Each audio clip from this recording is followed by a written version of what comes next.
Okay, board members or people coming in, it's a really good time if you've got to take a quick break to the facility. But while people are coming in, we're going to go to our 210. That we're just a little bit late on, so we want to invite Deputy Superintendent Patty Norman to come up and get things set up. This is an informational item, so I'm sure there's a presentation. Patty, as you're coming up, will you give us some thought of how you want to take questions? You want to get through your presentation and reserve, or if there's a pause place, then it's all yours.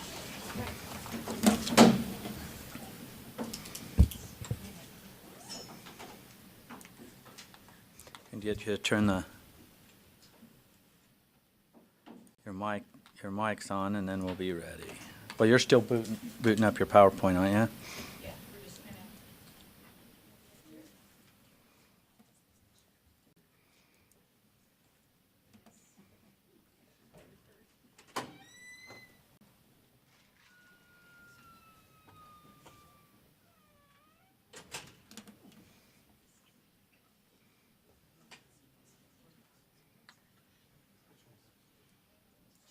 It's the squeaking of the door that adds the drama.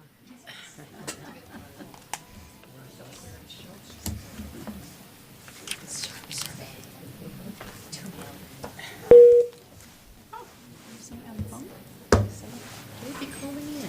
Who could be calling in? Did someone leave? Just kidding.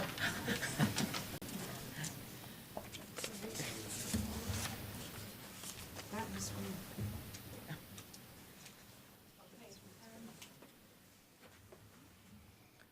Mike's? Did you request it?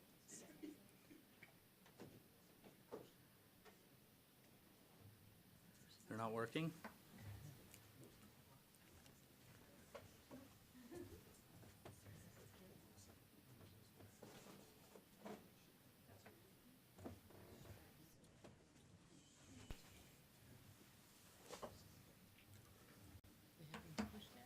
Yeah, they're not coming on.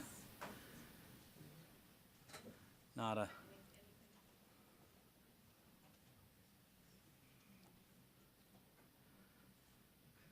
Scott, will you turn yours? Let me just see if I can recognize you on. Is Jerry trying to see? No, you're probably here. Oh.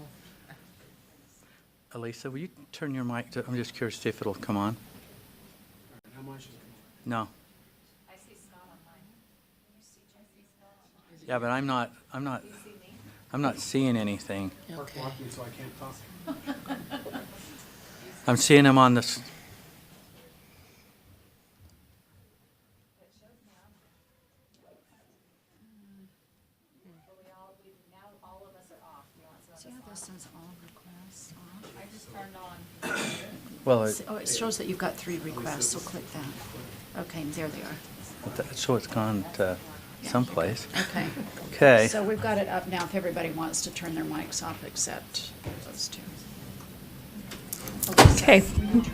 We'll go ahead and start and answer your question. First Thank of you. all, my name is Patty Norman, Deputy Superintendent of Student Achievement here at the Utah State Board of Education. We'd like to thank you for having us come and provide the information on the SHARP survey. And first of all, I'd like to introduce Rhett Larson. Rhett is the Substance Abuse Prevention and Intervention Specialist.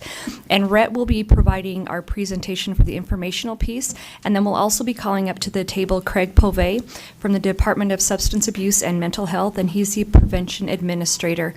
Also, during this presentation, we're hoping that it can go like this, which would be for us to do the presentation on the information, and then we're going to have our AG here, Michelle Buse, coming up and giving some of the requirements that Utah State Board of Education has for this survey, or not for this survey in particular, but for information that we need to have or things that we need to do.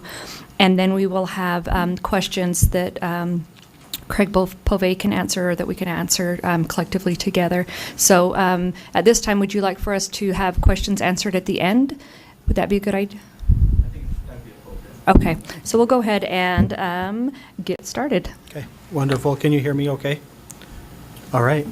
Board members, I am Rhett Larson, Substance Abuse Prevention and Intervention Specialist in the Counseling, Equity, and Prevention section here at USBE. With me today is Craig Povey, Prevention Administrator for the Division of Substance Abuse and Mental Health. We also have in the audience Janae Duncan from the Department of Health and Ed Ho from Bach Harrison in attendance today. I am here to present the history and facts on the Student Health and Risk Prevention Survey, known as the SHARP Survey. Bach Harrison, a local evaluation services entity, and the Division of Substance Abuse and Mental Health have jurisdiction and oversee the administration of the survey. Let's first look at the history of the SHARP Survey. Prior to 2003, 3 state agencies, the Utah State Office of Education, Utah Department of Health, and the Utah Department of Human Services, the Division of Substance Abuse and Mental Health, were implementing 3 surveys in Utah schools. The Youth Risk Behavior Survey, known as the YRBS, the Prevention Needs Assessment, known as the PNA, and the Youth Tobacco Survey, used in conjunction with Safe and Drug-Free Schools, that has been discontinued. SHARP has been administered in Utah schools biannually since 2003. It is administered in both district and charter schools in grades 6, 8, 10, and 12. The district survey coordinator is selected by the district superintendent and works with Bach Harrison to help facilitate the survey. The survey is administered anytime during the school year, with the majority of the students completing the survey in February and March. The survey takes around 45 minutes to complete. The survey is local, while the original form was developed at the University of Washington. Bach Harrison and the Division of Substance Abuse and Mental Health have jurisdiction and oversee the administration of the survey, with input from a committee of individuals representing multiple agencies to guide the work, including USBE.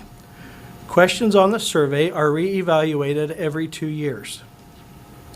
The process for adding questions to the survey begins with individuals posing new questions to Bach Harrison, and the committee under the guidance of research experts will review those requests to determine if the information is needed.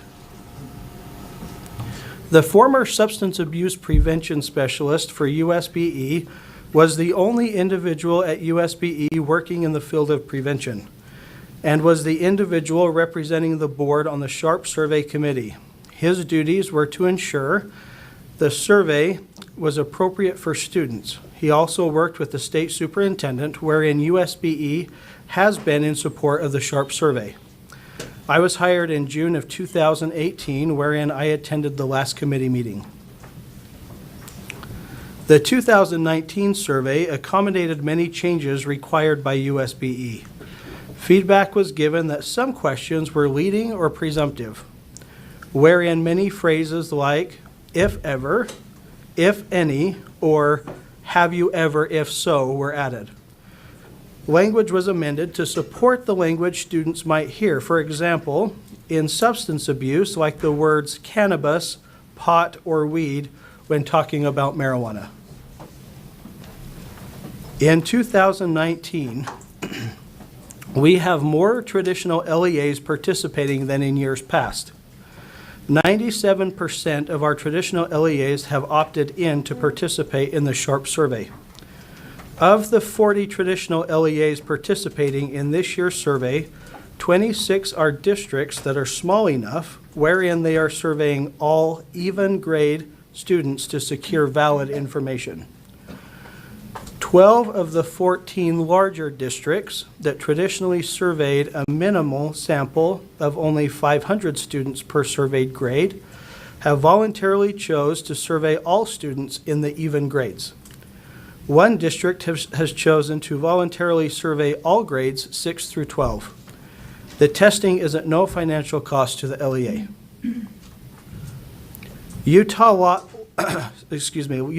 law mandates active parent consent, which means parents must opt in for a student to participate. The law also states that there be no less than 2 weeks for the consent process. The surveys must be posted online with the link to the consent form. The survey is voluntary, anonymous, and confidential. The survey does not have the student's name or any other identifying information on it.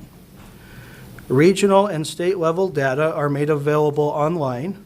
District and school level reports are the property of the district superintendent. He or she determines how information is shared. Even USBE would have to go through the district superintendent to obtain the district and school reports.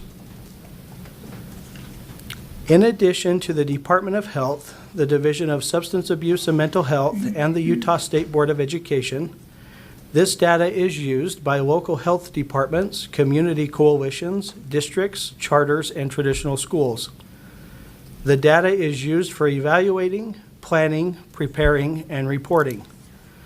Entities use this data for decision-making and funds distribution, needs assessments, maintenance of funds and grants, community and populations outreach, evaluation of past efforts, grant writing, reporting, district accreditation, and legislative efforts. I will now turn the time over to Attorney General Michelle Buse to discuss USBE requirements. I didn't know it would be that quick. Actually, Assistant Attorney General Michelle Buse, and I'm assigned to public education. The question was asked whether or not this is a legal requirement for education entities and what would happen if they didn't administer the SHARP survey to students. And in looking at education law, under federal education law, under No Child Left Behind, there was a provision for safe schools. And when ESSA was passed, that was done away with. And instead, there's now a block grant fund. And the block grant funding that took its place is called the Student Support and Academic Enrichment Grants Program. And there are 3 portions of that grant program. And one of those portions is labeled Supporting Safe and Healthy Students. And to receive and be able to apply the funding that comes with that, the law requires each LEA to conduct a needs assessment every 3 years at a minimum. And they are required to do that needs assessment to examine the needs for improvement of school conditions for student learning in order to create a healthy and safe school environment. The statute says when students are healthy and feel safe and supported, they're more likely to succeed in school. So the statute goes on and explains that this encompasses mental as well as physical health, that an LEA may partner with higher ed, businesses, nonprofits, or community-based organizations, or other public or private entities that have a demonstrated record of success to implement the assessments and the programs. And so this assists our LEAs in being able to collect information regarding the strengths in their communities, those protective factors that are in their communities, and the risk factors that students face. The statute goes on to list different areas that the funding can be used for. The questions on the SHARP survey are reflective of what those areas are, and so that's why the assessment would be able to utilize the SHARP survey in determining those needs. Okay, so at this point in time, I want to direct you to board docs where there are the tests are on there. You'll find 4 of the surveys, Form A and B for 6th grade and Form A and B for grades 8, 10, and 12. And now we're available for any questions. Okay, questions or comments from board members? We'll start off with Board Member Ellis. Thank you, and thank you for coming here and doing this today. I've had concerns about the way the SHARP survey is worded for years. And so I appreciate the effort to try to change some of that leading terminology. I have a couple of questions. So one, what is the research behind the way the questions are worded? Because to me, instead of if ever, when was the last time, which I think is leading, even though it says if ever, it still makes a child think, maybe I should try pot, in my mind. But what about have you ever, instead of if ever, have you ever, and if so, when? Because then you can, I just want to know if there's actual research behind the way these are worded, because they bother me. I'm just saying that as a parent, they really bother me the way they're worded. Yeah, understand your concern. And our work group and committee has looked at that for quite some time. We've, if you will, and I'm culpable in this, we've erred on the side of sticking to the questions that have been used and shown to get us what we need to get. But how accurate is the data if it's, Well, actually, if we it have, could be leading? the questions have a lot of validity and reliability behind them. That's why we somewhat resisted until actually we got a lot of feedback from this entity that, hey, look, you need to take a look at these questions again, and may we suggest these replacements, and so that's why we went ahead and made those replacements. Sorry. Follow-up? Well, I have a couple of questions. So I would like to know how it's valid and reliable. What's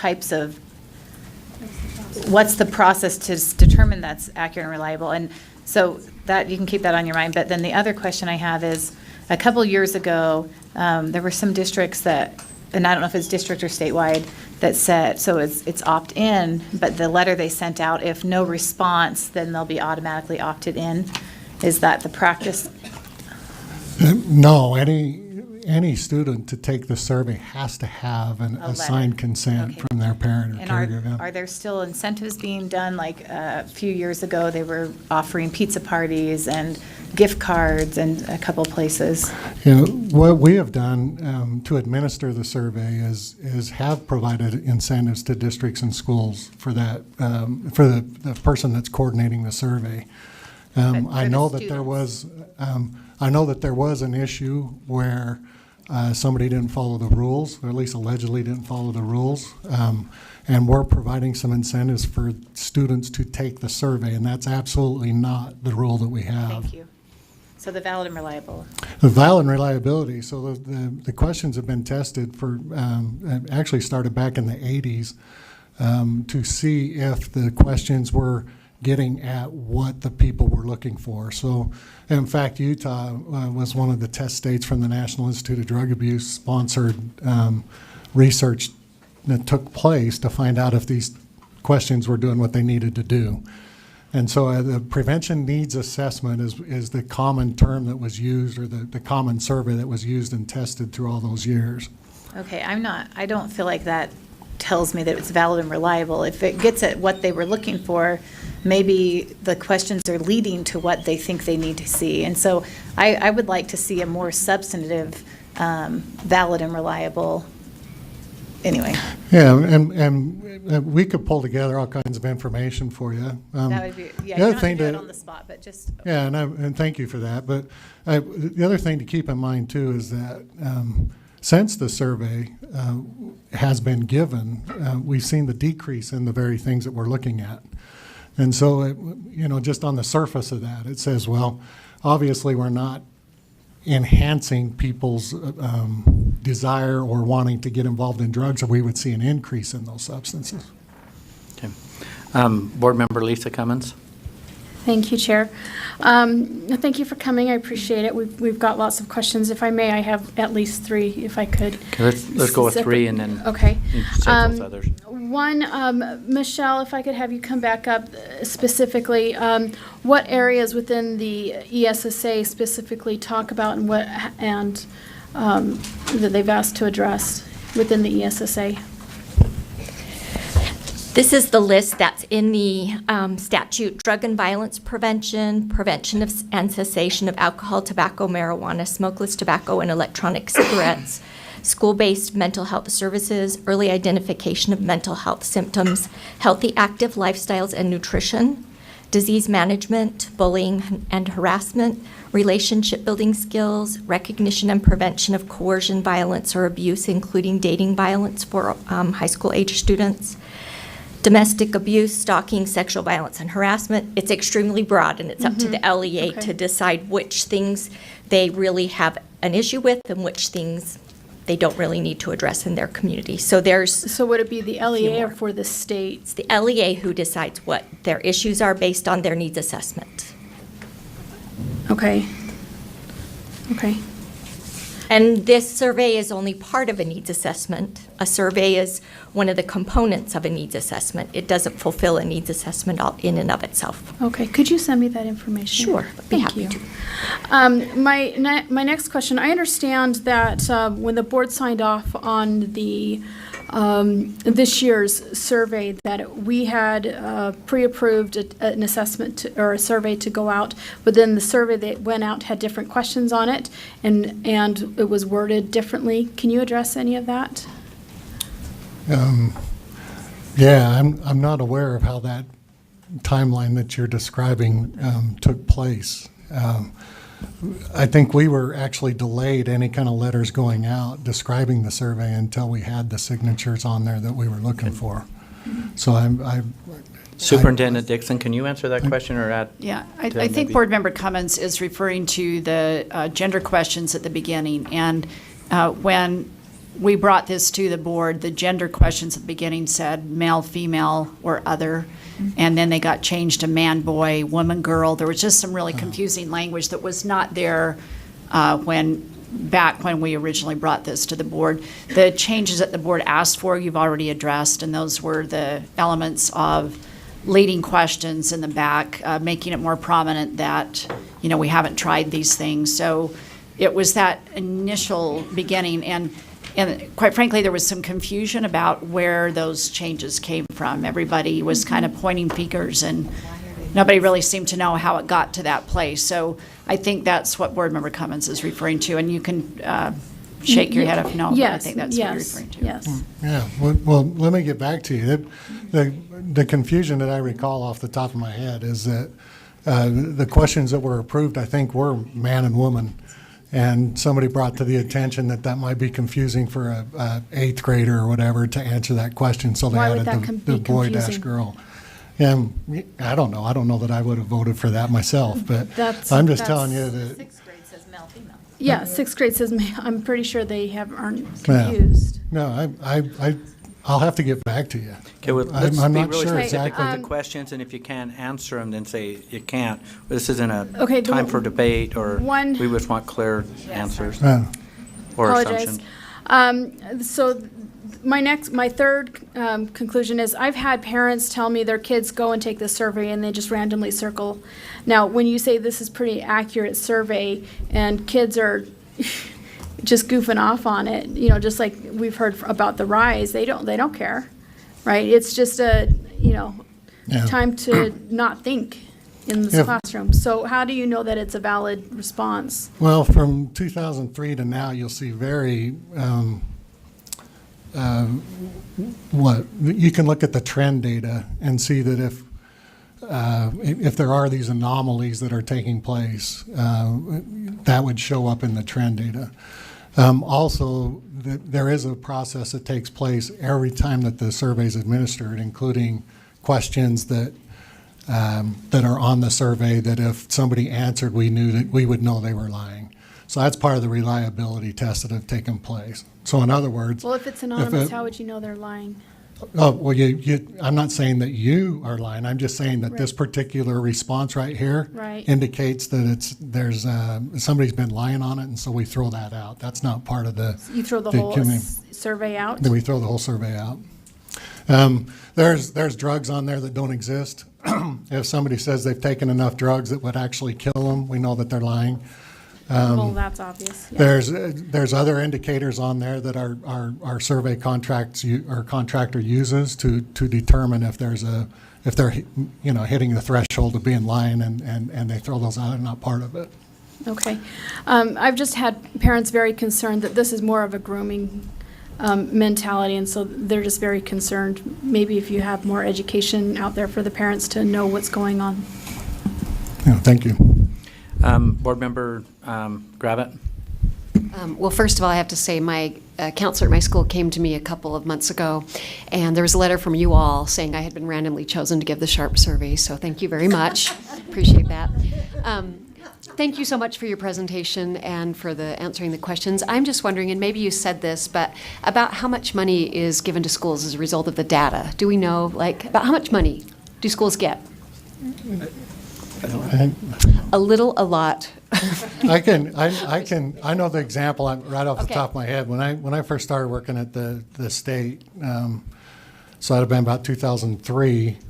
I remember we used to, about 2005, bring to everybody's attention that the Davis School District was bringing in more money themselves than the entire Division of Substance Abuse for Prevention. They were an early adopter at the time, doing a census, getting a bunch of data, and they wrote a bunch of grants and got a substantial amount. I share that with you because I just don't know. Line by line what the schools Does are. Michelle but- know? It's dependent on what that LEA and that individual school wants to use the data to apply for. Okay.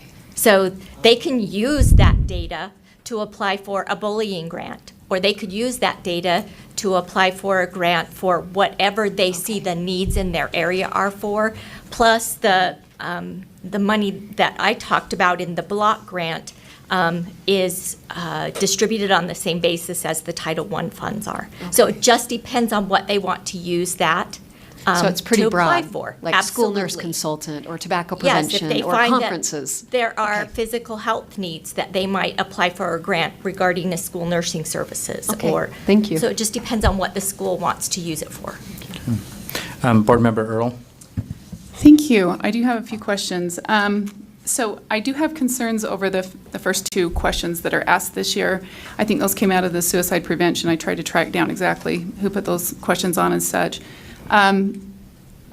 So the concern being, if we're looking for valid and reliable information, question number one, we're not marking male, female anymore. Other states, I looked into all their YRBS, their Youth Risk Behavioral Surveys, and from the CDC, they too, that is their first question. It's a demographic question. It's a question they use to mark through their, to validate things. That's how they report it. And so our change of that, which we didn't change in the sixth grade, but we changed in the upper one. Anyways, and even the way the question's asked is not, on the other youth behavioral surveys, they ask a similar question, but it's not, it's asked completely different. I can locate it in just a minute and show you the difference. Anyways, I would like that change back to what it was, if you want to include other information somewhere else in this. But that needs to be changed back so we've got accurate demographic information. And then, can you talk to me about the funding? And I'm not talking about the funding schools bring in from taking this, but this isn't free. So where does this, how does this work? What's the amounts? How does this work? Who gets the money? Does the survey itself put out programs that accompany the survey? Are they in association with communities that care? I mean, what's the funding trail? Where does funding come from? So. Yeah, by far, most of the funding comes from the Substance Abuse Block Grant. That comes from Substance Abuse Mental Health Services Administration. It's administered to all the are given and administered by the states and jurisdictions. We also have, if you have heard or saw in the presentation, there's no cost to the education, and that's in a large part because we've been able to get other grants that we've used to provide those additional dollars to folks to be able to do that. In addition to that, there was a day when this office and with the Safe and Drug-Free Schools had some funding and they wanted to do some things with that. We've been able to make up that difference through those other grants, but also the Department of Health received some money that they're able to contribute to the overall cost of the survey as well. Okay, and do you mind if I ask Yeah, another follow up. question? So could a district do something else if they wanted to? I mean, what else is available out there? And if so, are they still able to get the funding that we're referring to? So when I talk about funding, I'm talking about to do their prevention programs in their schools. Or if without this information, are they hindered from getting In other words, if the school chooses not to do this, is there any other way to access that funding, or is it just they're kind of out of luck? Is this a one-stop shop kind of thing? Do you know what I mean? I think I do. Let me try to Yeah, answer. You okay. let me know. We at the state level, we strongly, in fact, in our contracts with the providers that we use in the substance use prevention side of things, we put in their contract that they will do evidence-based prevention services in their area with the dollars that we're managing. Part of that is to be able to do an accurate assessment of what those needs are. So in a sense, yeah, you're absolutely right. If a community cannot demonstrate what their needs and strengths and what risk factors and what substances that they need to be addressing, then we feel like it's not the most prudent thing to be doing with those taxpayer dollars. So, Are there other measurement tools out there?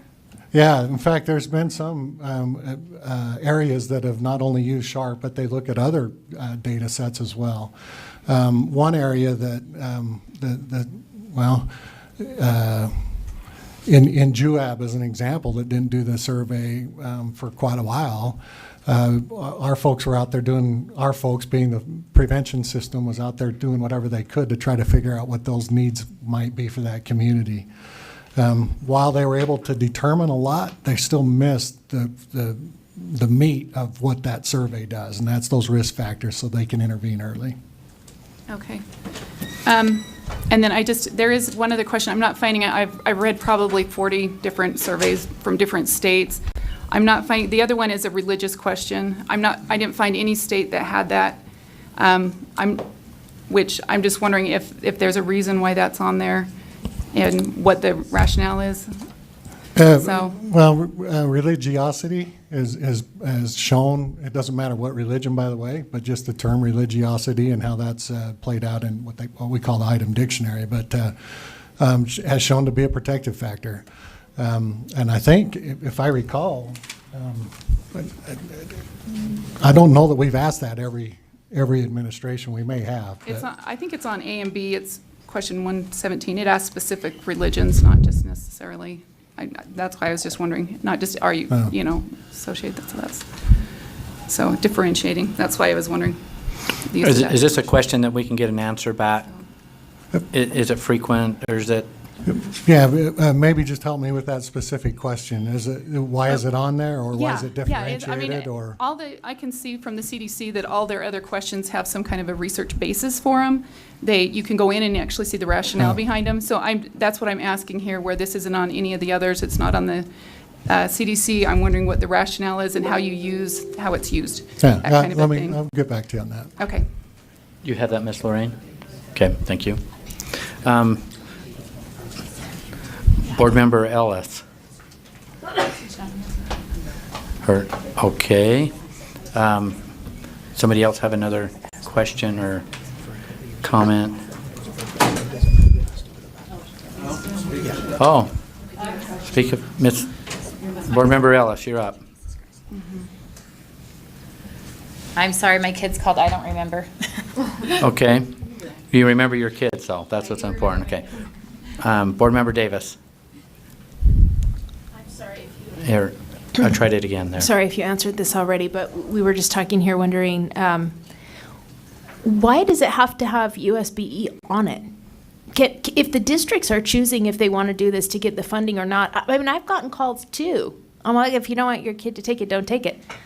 I'm not probably going to have my sixth graders take it. They would not. They don't even have any clue. Numbers 40 through 62.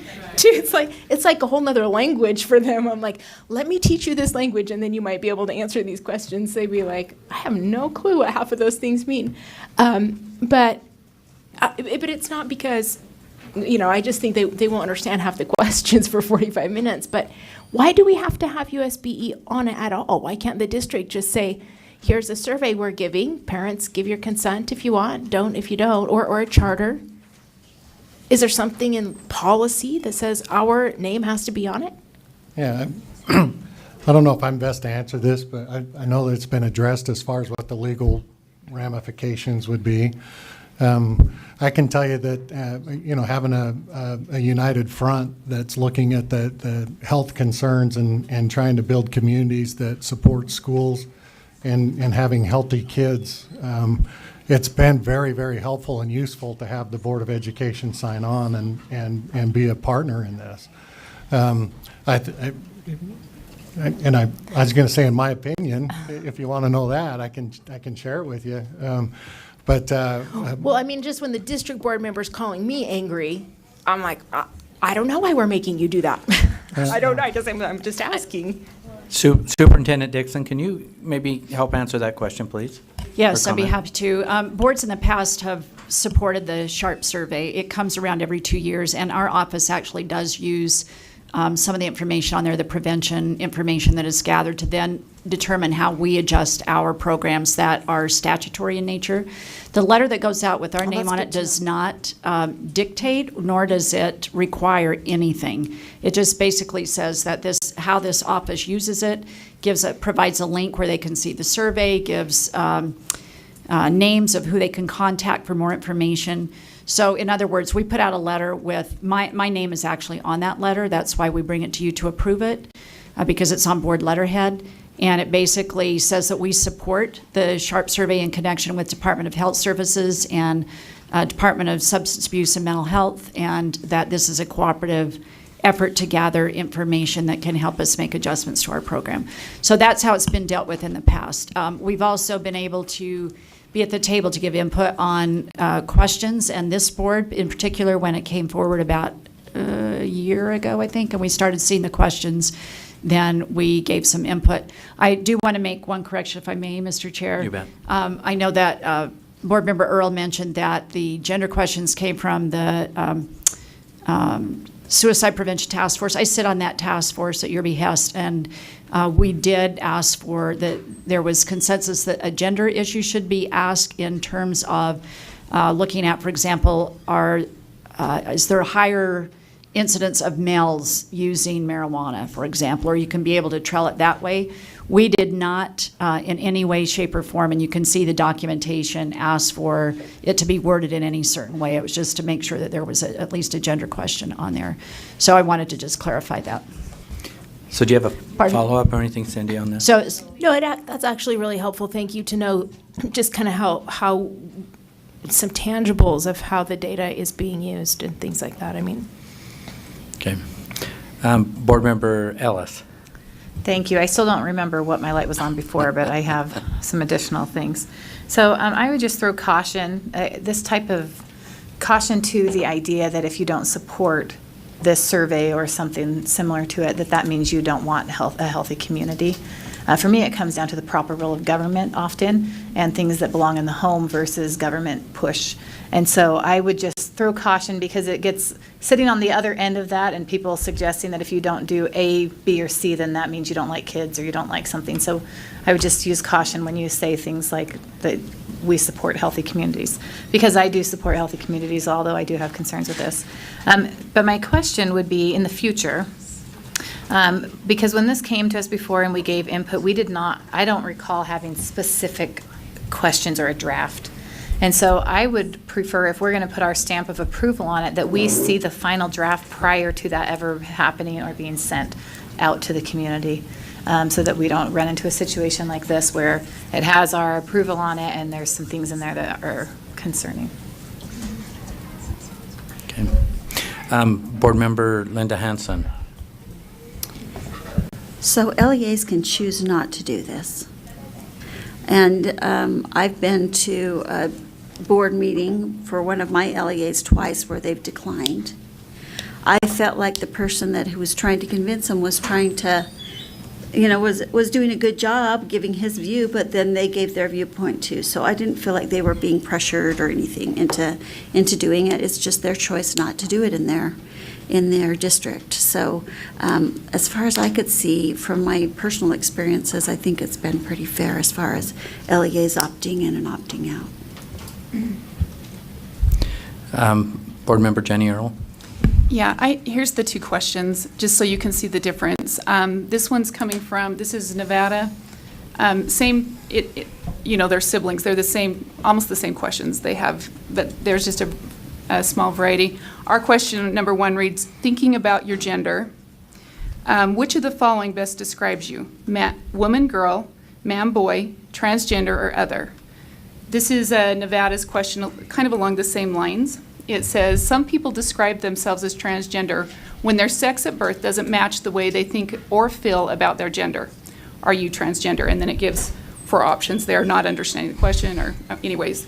So I guess this is question number 1, and it's asking almost a questioning of gender itself. Now, thinking about your gender, instead of marking that male, female, and then asking a question similar to this, there is a difference between the way these 2 questions are asked. And I don't know who okayed the question. I called numerous people trying to track that down for sure. It was led to believe that it came from the suicide prevention, which there wasn't specific language talked about there. So whoever okayed that language or presented that language, I don't know who that was. But the question becomes, we've kind of changed the nature of our test a little bit, and maybe even a question of social contagion when it comes to gender kind of a thing with our youth. And I hope we can look at this, and if we put something like that on there, that we put it on not as the demographics or things we know about kids, but things that we phrase it in a way that other entities have phrased it that way. The other thing I would recommend, because you're asking kids to disclose an awful lot of personal information, even though I know it's anonymous, I know it's, they can stop at any time, but we're asking them to talk about their relationship with their parents, their relationship with their mom, their dad, community relationships, religious relationships. We're asking them to disclose possibly illegal behaviors that they've engaged in or seen others engage in. And then when they're done, you walk out of that room. I don't know, to me, if I were to take this, I would walk out of the room. I guess my thought is that to include something on the papers that go home to parents, that there is a need for debriefing after this takes place.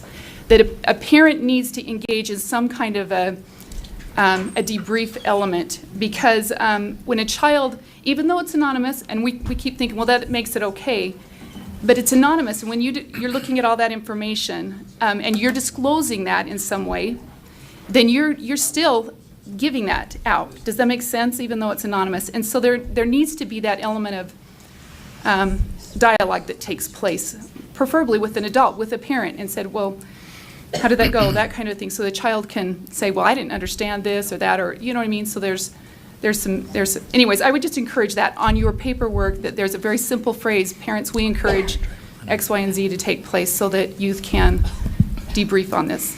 So that's a recommendation in the future. We're running out of time, and there's still one other additional question, and maybe what might be appropriate is, so where do we go from here? We've got this awareness.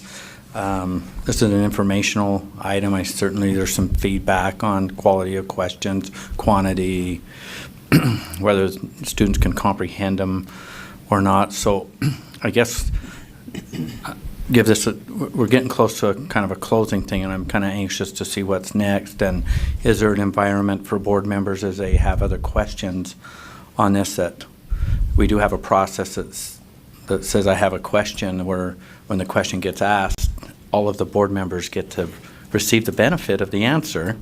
And with the interest of time, I think we're going to probably want to utilize that tool and maybe bring this back at another time. So, Patty, I think we're getting close to kind of a closing thing, but if you can kind of address where do we go from here, because this is out. But before we do that, because the light's on, I want to recognize the board member. I'm sure there's a good question or comment here. Board Member Ellis. Man, that's a lot of pressure. It better be a good one. So I just want to talk a little bit more about the opt-in, the consent part of this. So in the letter that's sent to the parent, do you guys have a draft letter that all the districts use, or do the districts draft their own? Yeah, we send out a draft letter to the districts. Okay, and then in the letter, it tells the parents where to go look at the survey in its And entirety. they can see the survey, and nice enough now we can put it online and people Okay. can see it that way. Yeah. I really would love them to have I know this would be an expense, but I'd love them to be able to just have a copy of it, but then the kid sees it, so I'm sure that messes with the validity, but. like a No, paper you know, copy? your point is very well Because they're probably not taken. going to go to the website. I think that we ought to take a look at that. But that's a big But expense on I'm not, taxpayers. I'm not promising anything, but your point is well taken. Anything that we can do to inform the parents of what this is going to be better. Right. So that's something for us to follow up on. Thank you. Board Member Lears, I was trying to end the conversation here, but I was hinting to that, but, And I just frustrated that. Again. okay, you're on. Sorry, something came up when Elisa was asking the question, and no one has really said this, but because that's why it occurred to me that I wanted to say this on the record, and that is, I have no problem with these questions. I have no problem with this survey process. I think that it is adequately addressed by a parent's ability to opt out if the parent is concerned. The slight bit of a question I had is, I know for years there was concern about putting the survey online because it might skew the outcome or the results. Have you let go of that and just decided it's more helpful to let parents know and not worry about the way that it might change the outcome? Yeah, you mean just the blank survey being available online? Yes. Yeah, I'm pretty sure that it's there.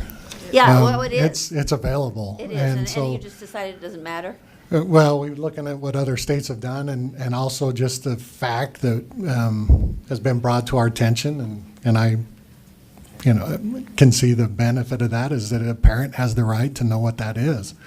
And so back to your point too, is that we'll continue to look at that. We might adjust it again somehow, in order to get that in their hands. Thanks. Okay. All right, to kind of wrap this up, I've been taking some action items that we can possibly come back with. And so some of the things that we heard that we can possibly bring more information back on according to what you'd like for us to do is the validity and reliability of the test, send some of the information about ESSA, the requirements on that, more education for parents and having them better informed on what that looks like, have a final draft before approval, and a need for debriefing after the survey, and relooking at questions 1 and 2, changing wording, looking at Nevada, possibly other ways of looking at that, and then having those be in our next survey when we're communicating with. This is a copy of what it looks like when we communicate back and forth with them, and actually shows on there which questions were changed, added, and whatnot. So they do keep in close communication with this. So those were some of the things that I heard, but then I'm looking for any additional direction as we move forward. Okay. Superintendent? Yeah, I appreciated what Member Ellis also suggested, that we, before we would send out any letter of support, that we would bring the survey to the full board before we add anything, in assurance that it's not being changed again after the fact. So if you would add that, Patty, to your list. And then could I just maybe take point of privilege, Chair Huntsman, You bet. and share appreciation to our partners out in the audience and who might be listening in for the great collaborative effort that we have amongst our state agencies. Not every state can say that. And we really appreciate that we all come to the table and try to work through these issues on behalf of trying to support families and communities for better health. So just thank you, and a shout out to all of you who work on behalf of our students. And I just want to bring it out also to those that are listening too. This is how betterments are moved forward. These are great conversations that we've been having this day, and I'm sure there's going to be more to follow. So thank you for your work there. Thank you. Okay, board members, we're going to take will you look at this clock right here? At 1/4 we're going to go right into committee reports. So we're going to have a quick break. What's that? Well, we can hit that. Well, yeah. I was going to go back to their old schedule, but we can do the executive actions. We'll hit that and then go to the chair reports. Okay, 1/4.